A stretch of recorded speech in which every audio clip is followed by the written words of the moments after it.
Oi, oi, tudo bem, pessoal? Aqui quem está falando é Patrícia, sou do canal do Find Out Lawyers e a gente hoje está com uma convidada muito especial, a Luciana Oliveira. A Luciana Oliveira ela é contadora, licenciada no Brasil e no Reino Unido, palestrante internacional, escritora e fundadora da empresa social Caring Friends Around the World, que trabalha com ações de prevenção de depressão e suicídio. Ela também é diretora internacional da RIEX do Distrito Federal e diretora da Atrium Consultancy do Reino Unido. Luciana, primeiramente, muito obrigada por você aceitar o convite e vir aqui bater esse papo hoje com a gente. Um prazer, obrigada.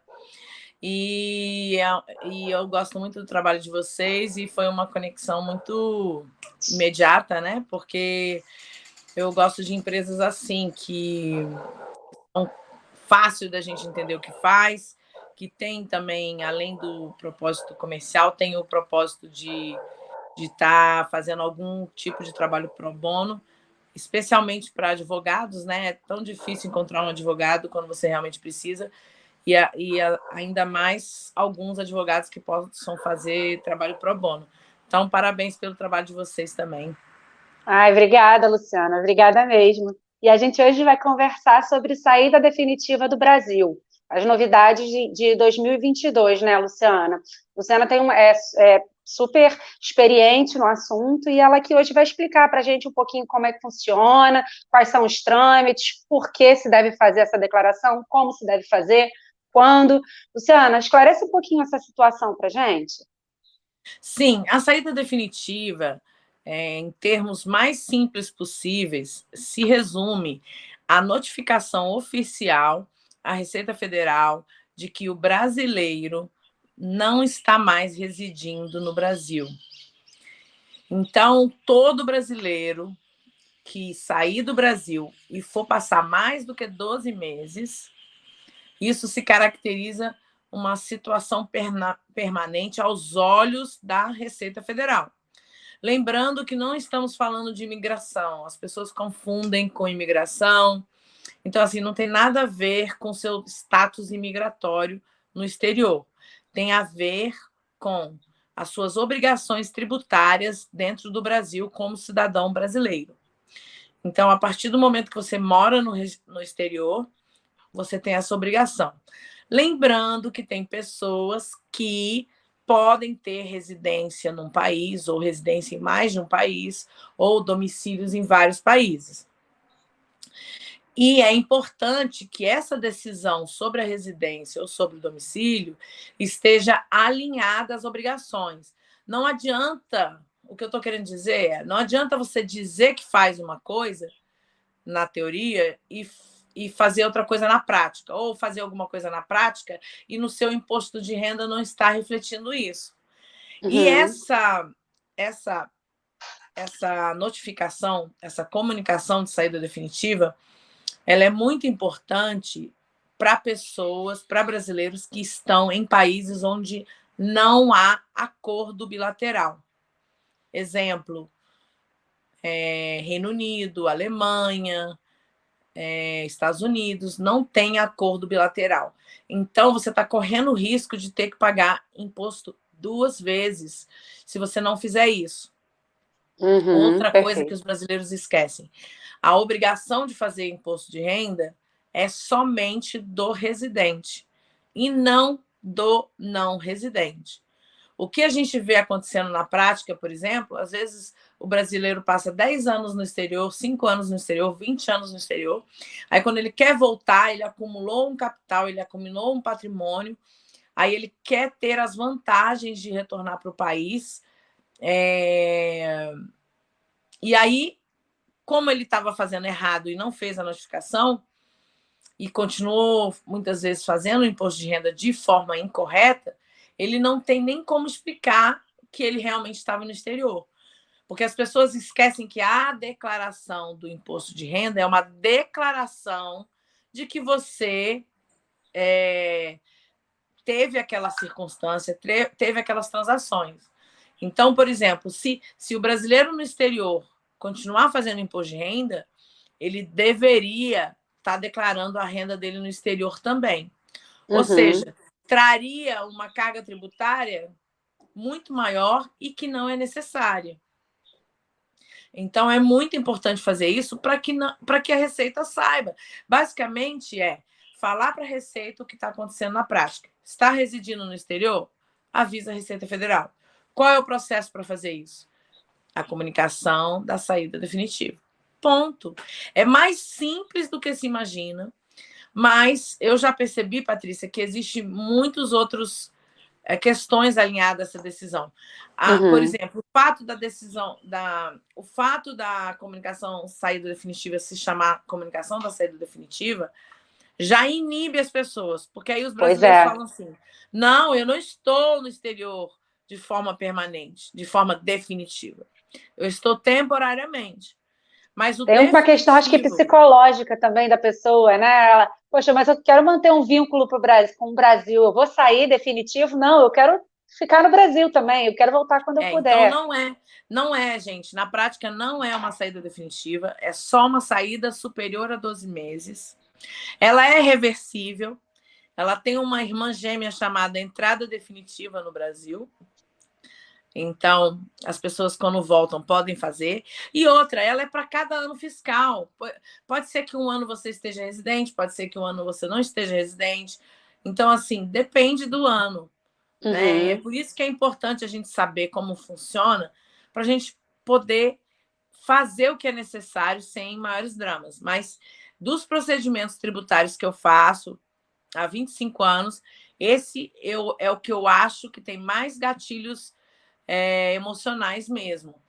Porque às vezes o brasileiro no exterior pensa, quando faz aquela pergunta, quando ele tem que pensar sobre comunicação de saída definitiva, ele vem logo essas questões. Será que eu vou morar aqui quanto tempo? Será que eu vou voltar? E, na verdade, a sua situação pessoal de ir ou voltar, ela não impacta essa questão. É muito mais uma questão simplesmente para alinhar as suas obrigações tributárias. E as suas obrigações tributárias, elas são anuais. Então, todo ano você tem que fazer isso. Se você faz a saída enquanto você está, quando você chega no exterior, você só tem que se preocupar de quando você voltar a fazer a entrada. Ponto. Ah, maravilha. E é simples também esse processo, não é nada assim complicado. Sim, o processo é simples, nós efetuamos no nosso escritório. Você tem o comprovante, você pode comprovar. Umas coisas que a gente tem visto acontecer também é que às vezes a pessoa faz e depois não tem certeza se fez ou não. Né? Uma dica muito importante para você definir se você tem ou não a comunicação de saída definitiva é o fato de você fazer ou não imposto de renda. Se você mora no exterior e continua fazendo imposto de renda, você não fez a comunicação de saída definitiva. Entendi. Porque a partir do momento que você faz a comunicação de saída definitiva, você não faz mais imposto de renda.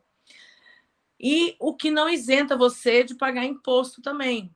Você pode vir a ter que pagar imposto por outras razões. Por exemplo, se você receber uma herança, se você comprar ou vender um imóvel, se você tiver renda de aluguel, você vai continuar pagando o imposto sobre o aluguel, mas aí você vai pagar de forma mensal e não precisa fazer imposto de renda. Entendi. Você vai pagar através do Carnê-Leão. O Carnê-Leão, gente, só para desmistificar isso também, se trata de uma guia de DARF com um código específico de recolhimento de imposto. Então, você vai pagar essa DARF e acabou o assunto. Ô, Lu, você está falando... Desculpa, é que você está falando de rendimentos, às vezes a pessoa recebe algum aluguel, alguma coisa assim, e aquela pessoa que, por exemplo, ela se aposentou e ela recebe a aposentadoria pelo Brasil, né? Ela é aposentada pelo Brasil. Ela também tem que fazer essa declaração definitiva? Como é que funciona a situação Se ela tiver do aposentado? No exterior, sim. Se ela estiver residindo no exterior, sim. Entendi. Ela tem que fazer. Perfeito. E o CPF da pessoa, é igual? A pessoa continua tendo CPF? O CPF fica regularizado, ele fica normal, ele não fica cancelado ou inoperante. Ela continua podendo. Uma pergunta que vem muito para mim: eu posso continuar com investimentos no Brasil? Sim. O Brasil permite ter investimentos enquanto não residente. O que vai acontecer é que algumas instituições financeiras elas não aceitam pessoas não residentes, mas é um critério daquela daquela agência de investimento. Uhum. Por exemplo, o Nubank não tem contas de não residente. O Itaú tem, o Bradesco tem, a Caixa Econômica tem, o Banco do Brasil tem. Então, assim, depende da instituição bancária ou financeira. Tem umas que aceitam e tem outras que não. Tem bancos que aplicam uma taxa administrativa para quem é não residente. Tem bancos que não. Mas o que é importante saber é isso. Se você tiver investimento, você vai continuar podendo investir. Entendi. Se você vier a querer comprar uma casa, você vai poder comprar uma casa. Outra coisa que me perguntam, se vai poder votar. Sim, vai continuar podendo votar no exterior. Uhum. Outra coisa que me perguntam é se vai poder passar férias no Brasil. Com certeza. Por vai poder favor, continuar com né? passaporte brasileiro. Sim, não muda nada assim na sua vida de cidadão. Não muda nada. Uhum. O que é importante é isso, que você fique isento de ter que fazer um imposto de renda. Uma questão que surgiu, que a gente abriu uma caixinha de pergunta lá no nosso Instagram, e uma pergunta que surgiu aqui foi o fato de se uma pessoa ela está morando lá fora e assim acontece muitas vezes ela tem uma empresa familiar e ela é sócia da empresa, né, da mãe, da irmã, do amigo aqui no Brasil e ela acabou não saindo da sociedade porque ela acaba tendo vínculos, né? Dessa situação, como é que vai ficar? Olha, se ela for sócia e não for sócio administrativo, ela pode continuar sócia, tá? Uhum. Lembrando que se por acaso houver algum tipo de renda, como distribuição dos lucros, prolabore, salários, eles devem ser declarados no exterior. Perfeito. Com certeza. E a gente também teve aqui uma outra pergunta. É, quem que está vivendo fora do Brasil de forma irregular, por exemplo? É aquele imigrante que está morando ali fora, mas ele não tem não tem o visto necessário, né? Ele às vezes fica com medo. O que ele tem que fazer nessa Olha, situação? Como que ele deve agir? o brasileiro que está morando de forma irregular, ele devia ser o maior interessado nisso aí. Uhum. Porque entenda que o Brasil não monitora a atividade dos brasileiros no exterior, no sentido de que o brasileiro está cumprindo a obrigação, o brasileiro está ilegal. O Brasil não tem esse tipo de preocupação e não monitora isso e não previne isso e não condena os brasileiros por isso. Então, assim, esse brasileiro, eu recomendo fazer a saída definitiva para que não venha a obrigação de declarar o que ele está ganhando no exterior, se ele tiver, porque não interessa se ele está recebendo fundos de forma regular ou irregular. O que vai contar para a Receita é que ele está recebendo. E se ele estiver remetendo fundos para o Brasil, fica mais importante ainda que ele esteja numa situação tributária regular. E outra coisa que eu recomendo para essas pessoas é que continue com a contribuição da Previdência. Inclusive é bom falar isso também, gente. Fazer a saída definitiva não previne você de contribuir com a Previdência. Seja como autônomo, ou seja como se você optar por um plano de contribuição voluntária. A Previdência Brasileira também tem planos de contribuição voluntária. Então, especialmente quem está em situação irregular no exterior, é importante que pense num plano futuro. Porque se a pessoa não está estável naquele país, possivelmente ela vai ter que voltar para o Brasil em algum momento. Então, quando ela voltar para o Brasil, ela vai ter pelo menos isso, né? E especialmente que a maioria dos países que as pessoas moram tem ou existe uma equivalência cambial, ou às vezes o câmbio é melhor ainda do que naquele país. Então, talvez para os brasileiros no exterior seja mais fácil contribuir com a Previdência brasileira, né? Inclusive, a Previdência brasileira, mesmo com todas as mudanças, ela ainda tem aquela questão da contribuição mínima, máxima, para você ter o máximo da contribuição, que varia entre 1 salário mínimo e 5 salários mínimos no Brasil, hoje em dia. Então, assim, queira ou não queira, garante ter pelo menos alguma renda no futuro, né? Com certeza, com certeza. E, Luí, assim, o brasileiro que está ali fora, ele está ouvindo o que você está falando, e aí ele quer, assim, poxa, eu vou regularizar minha situação, eu quero regularizar, isso vai facilitar muito a minha vida. O que que ele deve fazer? Você, a sua empresa, você e a sua empresa atendem a brasileiros do mundo inteiro ou vocês ficam Sim, a gente focados apenas atende em do Brasil e Reino brasileiros. Unido? A gente atende brasileiros do mundo inteiro, a gente tem tido demanda de brasileiros do mundo inteiro também. Então, não importa qual país que você tiver, nós fazemos o processo. Você pode nos contactar tanto no Instagram, que é Lu Oliveira Contadora, ou na Atrium Tax, ou pelo Facebook, que também tem Atrium UK, tem Atrium Nova Zelândia, que é a NZ, e tem o Facebook também, que é Luciano Oliveira, tem o YouTube, que é Lu Oliveira Contadora, e tem Eu vou todas as deixar tudo redes escritinho sociais. aqui para ninguém perder nada. Pode deixar, a gente vai estar aqui na descrição do texto, do vídeo. Excelente. No YouTube também. Então, assim, qual foi a plataforma que for melhor para você? Nos nossos Instagrams está linkado com o nosso WhatsApp também. Então, por ali você também pode, inclusive com a agenda do escritório para fazer agendamento de consulta ou de algum horário que você queira. E outra coisa que é importante a gente falar, que está vindo à tona, que é as novidades que eu queria trazer, é o seguinte: esse ano começou um processo no Brasil de que quando você compra e vende casa no Brasil, o imóvel, eles estão pedindo comprovante da saída definitiva. Agora é um tal de pipocar cliente desesperado querendo isso para ontem, que é incrível.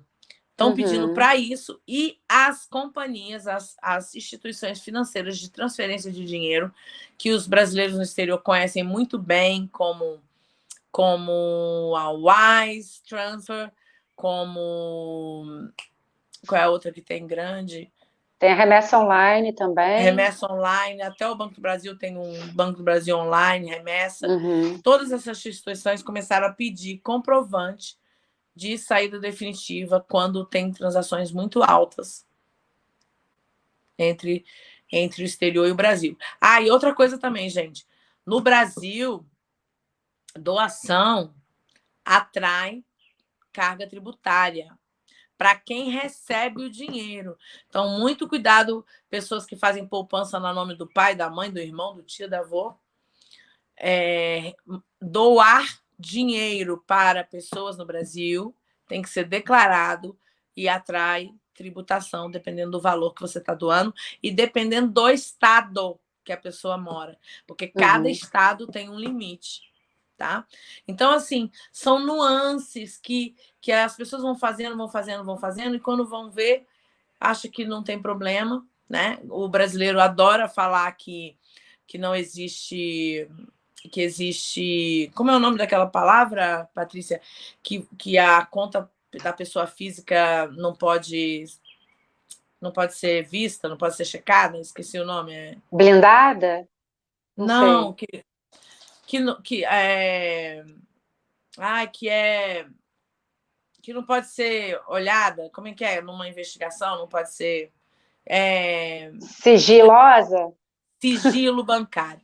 Então, o brasileiro adora pensar em sigilo bancário. Gente, sigilo bancário não é para questões tributárias. Sigilo bancário é para questões criminosas. Mas, assim, para questões tributárias, se for necessário olhar sua conta para comprovar se você está com uma atividade fraudulenta ou não, vai ser olhado, né?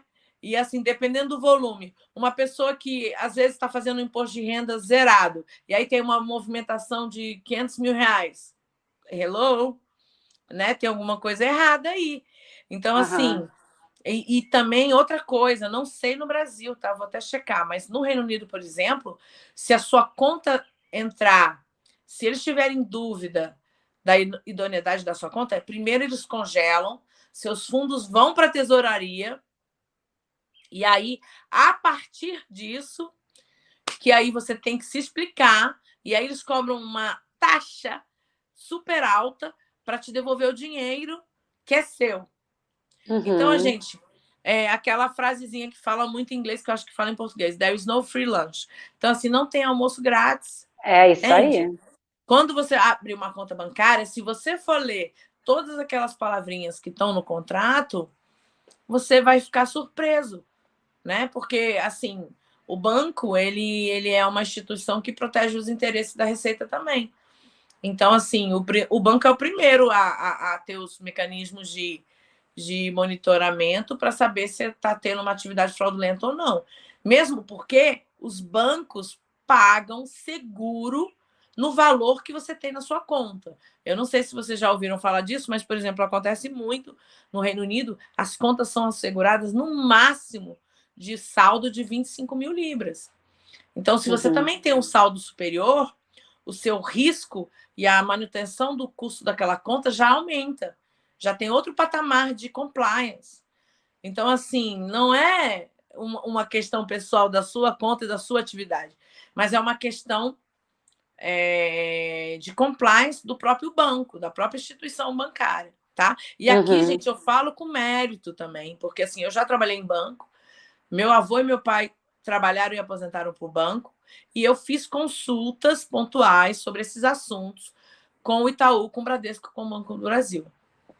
Então, assim, é muito importante a gente também valorizar a formação das pessoas e não só a informação, porque, assim, informação no Google jogada tem um monte. Ah, isso é. Agora, uma informação que vem especialista de WhatsApp é o que mais tem. Exatamente. Exatamente. Maravilhoso, gente. Olha, esse papo aqui super esclarecedor. Então, quem estava na dúvida de fazer a saída definitiva do Brasil, pelo amor de Deus, já faça. Tem um monte de implicância, um monte de benefício aí se você não fizer. Está sujeito a algumas situações, você pode pagar mais de uma vez o imposto, né, bitributação, enfim, é muito importante que você realmente faça essa saída definitiva. Lu, brigadíssima. É o que eu falei, Patrícia, existem exceções, claro, mas assim, as pessoas têm que entender que é o que eu dou um exemplo, Patrícia, por exemplo, você pode dirigir o seu carro sem carteira de motorista? De jeito nenhum. Eu falo assim, na verdade, tem alguém que vai te impedir, né? Alguém vai te impedir isso é. dirigir? Não.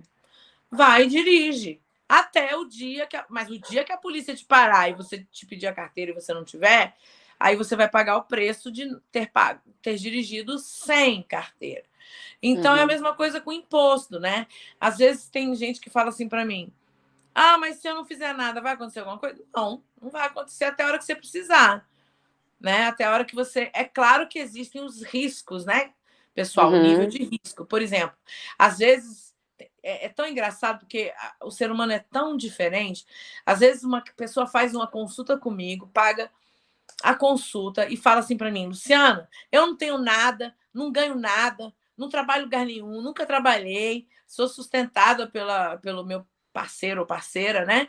Aí a pessoa tá louca com aquela preocupação de fazer a consulta, sendo que ela nem tem nenhuma atividade de risco ou nenhuma atividade financeira, certo? Aí, ao contrário, às vezes você vê umas pessoas que têm atividade, têm transação, têm imóvel nos 2 países ou em 3 países e nunca se preocuparam em estar alinhando isso realmente como fazer da forma correta. Então, assim, para eliminar um pouco de risco. Se você não tem atividade financeira nenhuma, se você é dependente financeiro de alguém e não tem transação financeira nenhuma, nem de receber também, porque é o que eu falei, se você estiver recebendo doação, você tem que declarar. Mas se você está 000 e não recebe dinheiro físico na sua conta, então você está com um risco 0 de dar problema. E aí os riscos vão aumentando de acordo com as suas transações financeiras, de acordo com a receita que você recebe, se você tem salário, se você tem mesada, se você tem pensão, se você tem pensão alimentícia, se você tem aposentadoria, se você recebe algum prêmio de uma pólice de seguro, se você vendeu imóvel, se você doou, se você ganhou, se você teve herança. Então, assim, cada transação dessa vai te dar um tipo de obrigação diferente e num país, e cada país vai tratar diferente. Por exemplo, aluguéis é uma transação que normalmente você tem que pagar e fazer imposto naquele país que você tem o imóvel. Por exemplo, Polônia. Eu tenho cliente que tem casa em Polônia e a gente tem que fazer o imposto de renda na Polônia. Então, assim, e tem também os sistemas de cada país. Por exemplo, França. A França é o país que eu chamo de mais dedo duro e monitorador de tudo. A França, se você for um fornecedor de um francês, fornecedor, não é cliente, não. Se você estiver comprando de alguém na França, a França pede o seu certificado tributário no país que você mora. Olha só a viagem. Uhum. Ele não monitora só os residentes, mas monitora até as transações internacionais.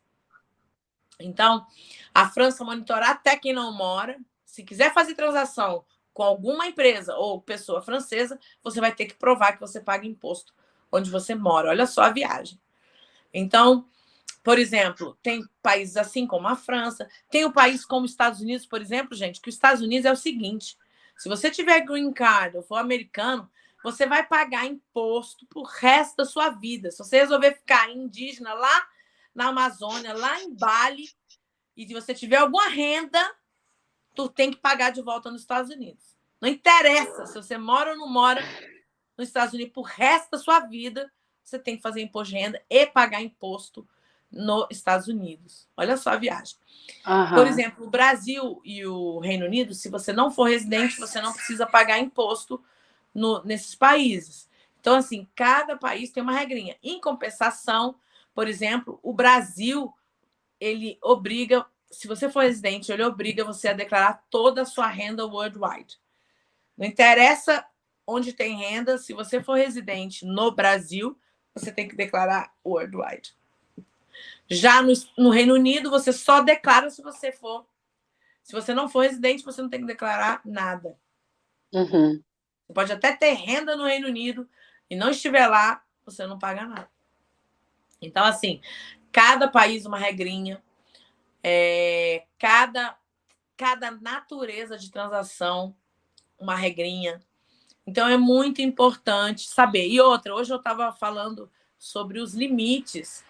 É impressionante, gente, como a pessoa... Assim, eu sei que às vezes, né, o tanto que a gente ganha não é o tanto que a gente queria. Às vezes a gente acha que aquele valor é baixo. Uhum. Mas, assim, só para dar exemplo, no Reino Unido, o limite para se declarar juros recebidos por ano, são 200 libras. Ou seja, divide isso aí por 12. É muito baixinho o teto para se declarar juros recebidos. Em compensação, na Alemanha, são 800 euros por ano. Né? Então, assim, às vezes a gente pensa, não, ganhei só um pouquinho, não é significativo, mas dependendo da regra, é significativo. Então, assim, cada tipo de transação tem uma regra diferente. Então, por exemplo, a tributação ela é diferente para juros, para aluguel, para salário. Então, cada tipo de transação é um tipo de imposto, é uma carga tributária diferente. Então, assim, olha, eu tenho que me segurar às vezes quando as pessoas querem subestimar o trabalho do contador. Na verdade, é um trabalho cansativo, chato, cheio de regrinha, muda toda hora, mas, né, é necessário. Não, necessário não, imprescindível. Senão a gente não consegue fazer nada, gente. Tem que ter um profissional que vai organizar essa nossa vida financeira, pelo amor de Deus. Olha gente, só quanta regra, quanta subestime o sistema. Olha, eu fico impressionada. Outro dia eu fiquei tão sem graça com uma empreendedora no Instagram. O Instagram dela perfeito, maravilhoso, lindo. Os produtos dela maravilhosos, qualidade, sabe? Foto, tudo.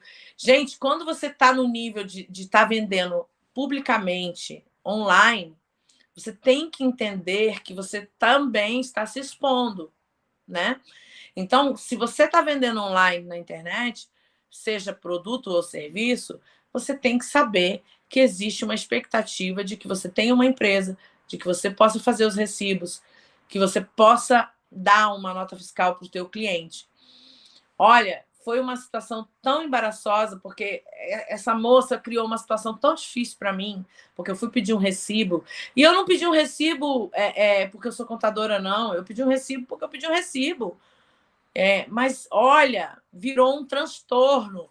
Ela ficou perguntando para mim quais eram as minhas verdadeiras intenções, por que eu comprei dela, por que eu queria recibo, que eu estava invadindo a vida dela, que ela ia me denunciar para não sei quem. Olha, foi um pesadelo, sabe? Que ela ia chamar o marido dela. Olha, eu fiquei tão sem graça, porque eu juro, porque assim, o meu Instagram é Lu Oliveira Contadora. Então, as pessoas vão saber imediatamente que eu sou contadora.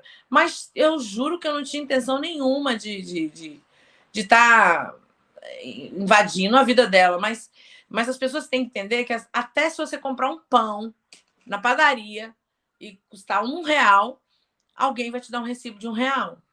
Para você dar esse recibo de R$1, você tem que estar preparado para dar esse recibo. Então, não existe, gente. Até, por exemplo, se você for vender...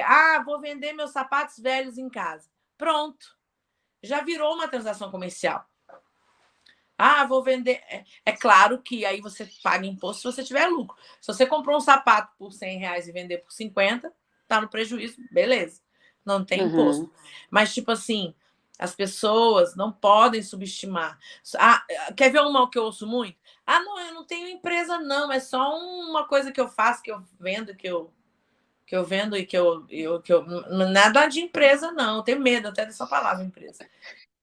Outra coisa que eu ouço também, às vezes, não, gente, eu não estou fazendo assim não estou vendendo assim para ganhar, não. Isso é só para pagar minhas contas. Não interessa se você ganhar R$1.000 e vender por R$1.000, vender um total de 1.000 e gastar 1.000 e não sobrar 0, continua sendo uma atividade que tem que ser declarada. Com certeza. Com certeza. E aí a gente tem 1.001 implicações, né? Então, gente, dúvidas relacionadas à contabilidade, pode entrar em contato com a Luciana, que ela vai esclarecer tudo para vocês, com certeza, né, Lu?